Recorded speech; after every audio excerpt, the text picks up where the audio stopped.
All right, so today we are going like deep on online gaming, Okay. but like specifically MMOs. Good. Those those games like World of Warcraft or EVE Online where like tons of people are all playing together in these huge virtual worlds. Yeah, yeah.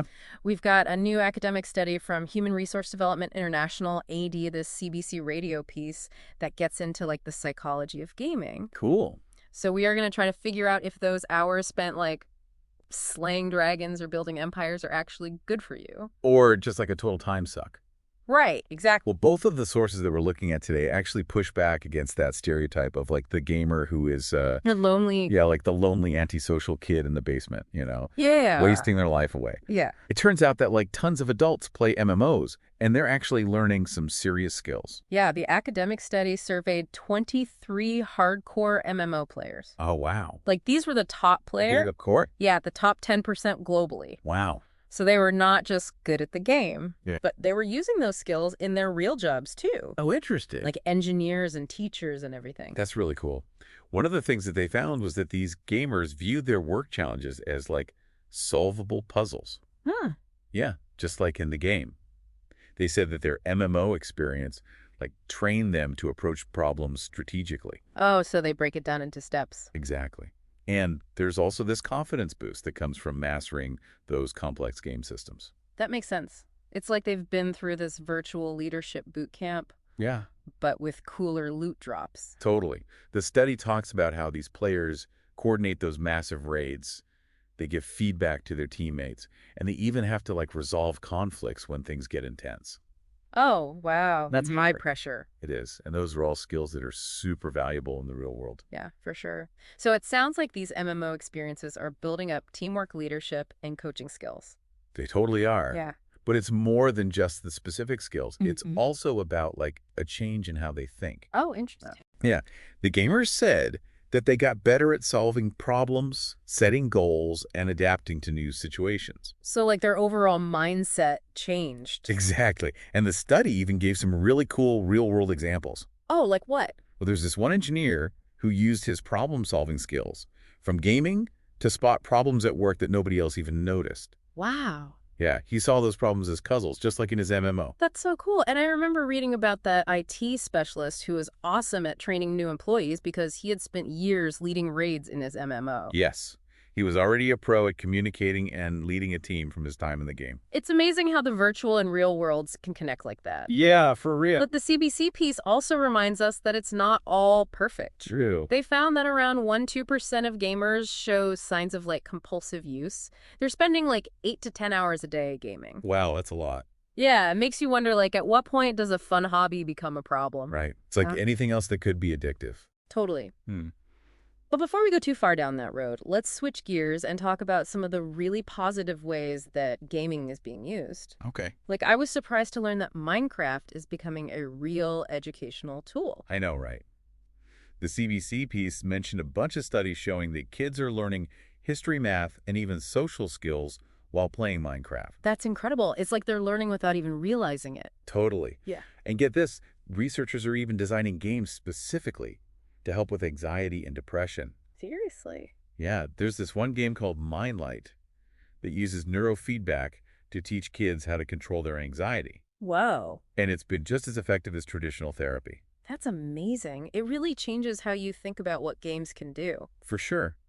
But even with all these positive examples, there's still this negative stigma around gaming. Yeah, it's true. Gamers often feel like they have to hide their hobby because they're worried about what other people will think. It's like people just assume that gaming is a waste of time. Exactly. And Yeah. they don't see all the skills and benefits that we've been talking about. It's like dismissing an entire world just because it happens to be digital. Right.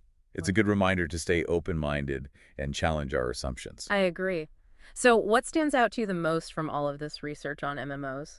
I think what's most fascinating is how these immersive digital worlds can actually change how we think and behave. Yeah. It's not just about picking up a few skills here and there. Right. It's like developing a whole new way of approaching challenges that can help us in all areas of life. That's a great point. It's like gaming can actually help us grow as people. Totally. That's pretty cool. Yeah, it is. And it really makes you think about the potential of these games, Yeah. to be more than just entertainment. Right. Like they could be these really powerful tools for growth. Yeah. Like take, for example, someone who is coordinating like a big raid in World of Warcraft. Okay, so we're talking like dozens of players working together to take down this massive boss. Yeah, exactly. What kind of skills are we talking about here? Well, you've got strategic planning, resource allocation, clear communication, Mm-hmm. and the ability to adapt to things changing all the Yeah. time. Oh, yeah, because like in a raid, everything's happening so fast. Right.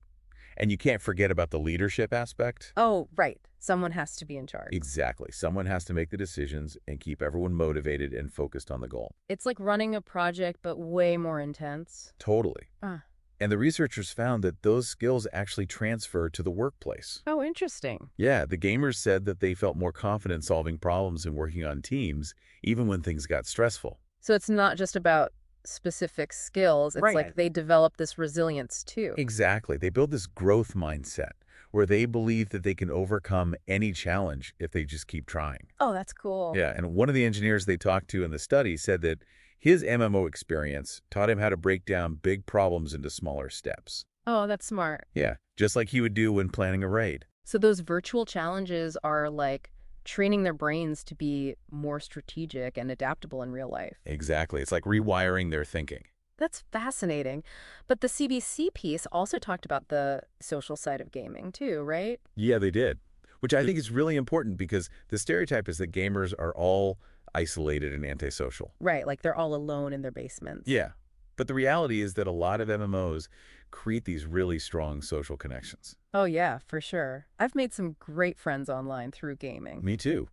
And players learn to communicate across different cultures Yeah. and build this sense of community. That's really cool. It reminds me of that IT specialist from the study. The one who's great at training? Yeah, he was a natural at it because he had already learned those communication and leadership skills from leading raids in his MMO. Exactly. He was already used to guiding and supporting a team. It's crazy how those skills transfer over.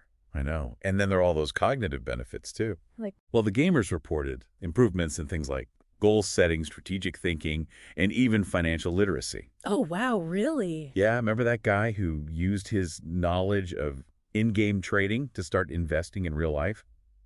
Yeah, he basically learned about markets and risk management from his MMO. That's incredible. It's like these immersive environments are just built for learning. Totally. When you're engaged and motivated, you can learn so much without even realizing it. But of course, we can't ignore the potential downsides. True. The study also mentioned that some gamers struggle to find balance. Yeah, like they might spend too much time gaming and neglect other things in their life. Like work or relationships. Exactly. And the CBC piece shared some stories of people who were struggling with that. Oh, wow. Yeah, it's a reminder that moderation is key with any hobby. For sure. Even one with as many potential benefits as gaming, Right. It's all about finding that sweet spot. where you get the good stuff without letting it take over. Exactly. But let's shift gears for a bit and talk about how gaming is being used for good.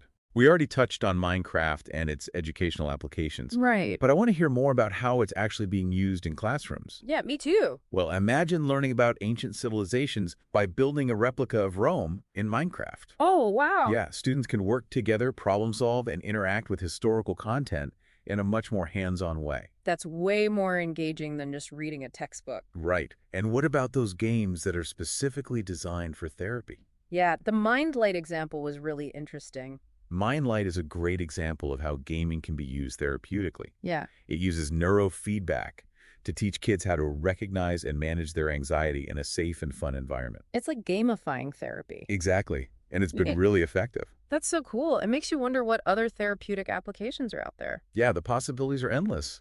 But we can't forget about the social stigma that still surrounds gaming. Right, it's like this elephant in the room. It's exactly. Gamers often feel like they have to downplay or hide their hobby Yeah. because they're worried about being judged. Yeah, which is sad because we've seen how beneficial gaming can be. I know. But society still holds on to these outdated stereotypes. It's like they're dismissing a whole world of skills and experiences just because it involves a screen and a controller. Yeah, it's crazy. It's like saying that reading isn't valuable because it involves a book. Exactly. It's a reminder to challenge our assumptions and be open to new things. I agree. Just because something is fun and entertaining doesn't mean it can't also be valuable and meaningful. So where do we go from here? We've explored MMOs and talked about their pros and cons, and we've seen how the world of gaming is changing. Yeah. What's the main takeaway for you? I think it's the incredible diversity and potential of gaming. Yeah. We've seen how games can be used for education therapy, personal growth, and even professional development. Right. And we've seen how they can bring people together. Exactly. But it's also important to remember that gaming, like any tool, can be used for good or bad. That's a great point. It's up to us to use it wisely, Right. It's about finding that balance. embracing the positive and watching out for the negative. Exactly. And while we've been talking a lot about MMOs, there's a whole universe of gaming experiences out there. Yeah, like what about single-player games? Yeah, those offer their own unique benefits and challenges. That's a perfect transition. Yeah. Let's dive into the world of single-player games next and see what we can find. Since we've been talking a lot about MMOs, but I want to switch gears and talk about single-player games. Yeah, single-player games are a whole different world. Right, it's like you can just lose yourself in the story and the world. And they often get overlooked when we talk about the impact of gaming. Yeah, they do. But they offer something really special. Totally. Like, you can connect with the characters and the story in a way that's just not possible in a massive online game. It's true. Like, think about a game like The Last of Us. Oh, yeah, that's a great example. It's such an emotional journey. It is. And the characters feel so real. Right, you really connect with them. And Journey is another one. Oh yeah, that game is like a work of art. It is. It's so beautiful and moving. These games really stick with you long after you finish playing them. They do. They make you think about things differently. And they can even make you question your own beliefs. It's true. And let's not forget about the problem-solving skills that single-player games develop. Oh yeah, like in Portal. Exactly. Yeah. You have to think outside the box to solve those puzzles. And you have to be persistent. Right. You can't give up easily. And there's also that sense of exploration and discovery that's so rewarding. Like in Breath of the Wild. Yes, that game is all about exploration. You can go anywhere and do anything. It's amazing, and you really feel like you're shaping your own experience. Exactly. Which is what makes single-player games so compelling. Speaking of shaping experiences, let's talk about educational games. Okay. I remember those old edutainment games from when I was a kid, Oh, yeah, those were pretty cheesy. but things have come a long way since then. They really have. Yeah. Now you have games like Kerbal Space Program that teach kids about physics and engineering. That's awesome.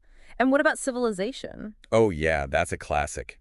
You learn about history and strategy and even diplomacy. It's so much more engaging than just reading a textbook.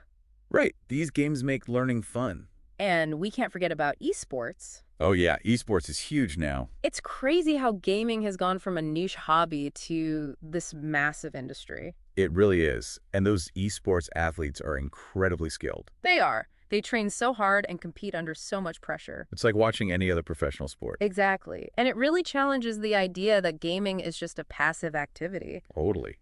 These players are pushing the boundaries of what's possible. So as we wrap up our deep dive into gaming, what's the biggest thing you're taking away from all of this? I think it's the incredible diversity and potential of this medium. Me too. We've seen how games can entertain, educate, heal, and even help us grow professionally. It's really amazing. And it's just the beginning. Right, there's so much more to explore and discover in the world of gaming. So to our listeners out there, keep playing, keep exploring, and keep an open mind. You never know what amazing experiences are waiting for you. And most importantly, have fun. That's what it's all about. Thanks for joining us on this deep dive into gaming. We hope you enjoyed it. Yeah, thanks for listening.